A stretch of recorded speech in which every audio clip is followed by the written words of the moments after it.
Salve a tutti ragazzi, bentornati sul canale. Passate un altro giorno, passate la settimana prossima, passate quando volete perché il filotto di sconfitte non è nel DNA di questa squadra. Io lo sapevo dopo la Lazio, sapevamo che comunque ci sarebbe stato subito il riscatto immediato del Napoli e così è stato. Così è stato perché il Napoli ha fatto una partita eccellente, un primo tempo forse un po' sottotono, sotto ritmo, qualche passaggio di troppo sbagliato, qualche appoggio sbagliato, soprattutto tra Zielinski e Anguissà, che nel primo tempo hanno sbagliato qualche pallone, però dal punto di vista delle occasioni che ha creato l'Atalanta nel primo tempo non ne ho viste. Ci sono state le uniche 3 parate di Collini sono arrivate nel secondo tempo dopo il 70esimo. Al 73esimo la prima parata di Collini, perché comunque il voto in pagella pure glielo dobbiamo dare, quindi grande Collini che si è fatto trovare poi pronto. Non era facile farsi trovare pronto quando Meret da forfait nel riscaldamento e ti devi far trovare pronto in una partita del genere che era spigolosa dal punto di vista psicologico, perché avevi un Atalanta che arrivava a 42 punti perdendo, si allontana il treno Champions, il Napoli veniva dalla sconfitta con la Lazio, quindi strana la partita a livello psicologico, ma il Napoli ha fatto una partita eccellente soprattutto nel secondo tempo. Il secondo tempo li abbiamo messi sotto per 25, per 30 minuti quasi. Ovviamente ci sono stati un paio di tiri da parte dei bergamaschi, abbiamo concesso veramente poco.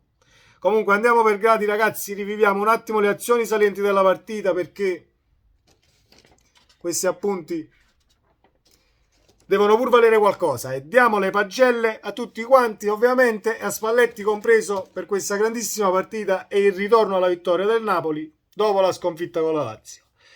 Si parte nel primo tempo, come ho detto, partita sottotono e sotto ritmo, anche se l'Atalanta quasi non pervenuta per tutto il primo tempo. Al sesto Politano fa un tiro col suo sinistro sul palo corto, sul primo palo, deviazione in calcio d'angolo. Al 16esimo c'è un fallo su Di Lorenzo, Politano stava andando in porta, non viene data la regola del vantaggio. Non so perché, forse perché il fallo poteva essere brutto, perché il contrasto comunque era duro. Però vantaggio non dato, Politano poteva andare in porta, ma va bene così. Ammonito Osimhen al 18esimo, ci sta, sulla foga c'è un fallo fatto, è un gioco pericoloso, giallo sacrosanto per Osimhen. Zielinski perde una delle tante palle che ha perso nel primo tempo al 38esimo e se non era per un recupero magistrale di Kvaratskhelia, migliore in campo del Napoli insieme a Di Lorenzo, non lo so se stavamo parlando della stessa partita, perché Kvaratskhelia fa un recupero quasi da terzino, scivolata con dei tempi da terzino sinistro, chiusura e pericolo scampato. Al 40esimo viene graziato Kim, perché dobbiamo dire tutto, sia quello a favore del Napoli sia ciò che poi va contro al Napoli. Questo è stato a favorissimo del Napoli perché Kim, diffidato al 40esimo, fa un fallo da cartellino giallo, perché per regolamento è cartellino giallo. Non gli viene dato il cartellino perché forse sulla stessa azione 2 secondi prima c'era un fallo su Kvaratskhelia che però non è stato ravvisato. Quindi graziato Kim al 40esimo. E poi Politano si mangia il gol del vantaggio un minuto dopo con la palla all'altezza del dischetto, un sinistro angolato ma poco angolato, preda del portiere che manda in calcio d'angolo. Finisce il primo tempo, ripeto, Anguissà e Zielinski un po' sottotono, credevo che Spalletti facesse qualche cambio a inizio ripresa, invece lo stesso 11 del primo tempo inizia la ripresa. 48esimo, rovesciata stupenda di Osimhen, coordinazione magistrale, palla centrale, ahimè, altrimenti sarebbe stato uno dei gol più belli di quest'annata di Serie A. Al 59esimo, Osimhen di testa di poco al lato, altro grandissimo pallone, svetta di testa Osimhen che oggi ha fatto un lavoro sporco incredibile, ha recuperato tantissimi palloni, ha fatto salire la squadra il più delle volte usando il corpo, stoppando il pallone. Grandissimo lavoro di Osimhen, che non ha segnato, però ha fatto il suo ed è determinante anche se non segna. Al 60° arriva il gioiello di Kvaratskhelia. Palla dalla destra alla sinistra di Osimhen a Kvara. Kvara 2 dribbling, siede 3 difensori e mette la palla sotto la traversa, quasi all'incrocio, ma non si può parlare di incrocio perché era sotto la traversa. Però ennesimo jolly del nostro georgiano, fenomenale, perché oggi ha fatto una grandissima partita, dribbling in continuazione, abbiamo attaccato molto più a sinistra che a destra, anche se Oliveira spinge molto meno di Mario Rui, ma lo sappiamo. Kvaratskhelia ha fatto un grandissimo gol, ci porta in vantaggio. Al 73esimo, abbiamo detto prima, arriva la prima parata di Collini su un calcio d'angolo e sul tiro che poi va a finire in calcio d'angolo, ennesima parata del nostro Collini che si guadagna il 6,5 in pagella, perché, ripeto, essere chiamati in causa così alla prima con il Napoli dopo il mercato di gennaio è tanta roba. Qualcuno sarebbe potuto entrare in campo stonato o un po' stressato dalla situazione, dal tipo di partita, però Collini si è fatto trovare pronto in tutte le occasioni. Al 76esimo si fa male Kim, non so ancora cosa è successo al calciatore del Napoli, però entra Juan Jesus. È stato un cambio più precauzionale che altro, però meglio così e non affaticare il nostro Kim. Se poi c'è stato un infortunio lo sapremo nelle prossime ore. E al 77esimo la chiude Rachmani. Abbiamo 2 centrali, uno che è la muraglia coreana e il secondo che oltre alla fase difensiva svetta su qualsiasi calcio d'angolo e molte volte insacca sia di testa che di piede. L'abbiamo visto con la Juve, l'abbiamo visto stasera con un grandissimo colpo di testa a palombella nell'angolino lungo. 2-0, partita finita.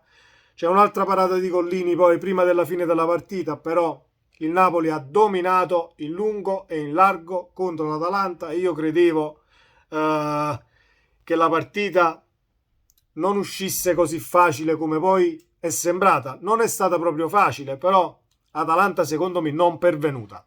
Ditemi la vostra, perché può darsi che io da tifoso accecato comunque dalla bellezza del Napoli non veda tante cose. Andiamo alle pagelle. 8 a Gollini. Mi direte 8 è troppo alto. Non è troppo alto per i motivi che ho elencato prima. Si è fatto trovare pronto a 10 minuti prima dell'inizio del match. Meret si fa male nella rifinitura e Gollini si fa trovare pronto con i piedi, personalità, parate nel secondo tempo soprattutto. Gli diamo 8, ovviamente simbolico, perché si è fatto trovare pronto. 7,5 a Di Lorenzo, il più maturo del Napoli, il calciatore che ha più stoffa e che ha più convinzione di essere forte e di giocare in una squadra forte. Sarà anche l'europeo che ha vinto, che comunque gli ha dato fiducia e l'ha fatto crescere, però Di Lorenzo ha fatto un partitone. 7,5. 7 a Kim, quando l'Atalanta si riversa nella metà campo del Napoli, quelle poche volte trova la muraglia coreana su tutti i palloni, lo trovi dovunque. È entrato Juan Jesus, gli diamo un 6 politico per tutti gli entrati dalla panchina, che sono entrati poi tardino. 6,5 politico, vai, agli entrati dalla panchina. 7 a Rachmani per il gol e per le chiusure che ha fatto in difesa, perché insieme a Kim non passa quasi niente lì dietro. 6,5 ad Oliveira, non gli do 7 perché lo vorrei vedere più in fase di spinta, è un po' più disordinato in fase di spinta, ma ordinatissimo nella fase difensiva. 6,5 a Anguissà, ma se il voto lo dovevo dare nel primo tempo era insufficiente. 6,5 perché nel secondo tempo comunque ha fatto molto meglio che nel primo tempo. L'unica insufficienza la do a Zielinski perché troppa sufficienza sui passaggi e poco ordine soprattutto sulla fascia sinistra. Sì, c'è stata qualche Veronica, i soliti cambi di direzione ai quali ci ha sempre abituato, però gli diamo un 6 meno, non un 6 perché ha sbagliato troppi appoggi. 6,5 a Ndombele che è entrato dalla panchina. 7 meno a Politano, grandissima partita, soprattutto nel primo tempo ha fatto un partitone secondo me Politano. in fase di rifinitura, in fase di copertura, e anche quel paio di palloni calibrati, quella giocata che abbiamo fatto comunque anche contro la Roma, quella palla dalla linea laterale lanciata verso Osimhen, che non la sbaglia mai, e Osimhen si trova sempre lì pronto. 7 Napolitano.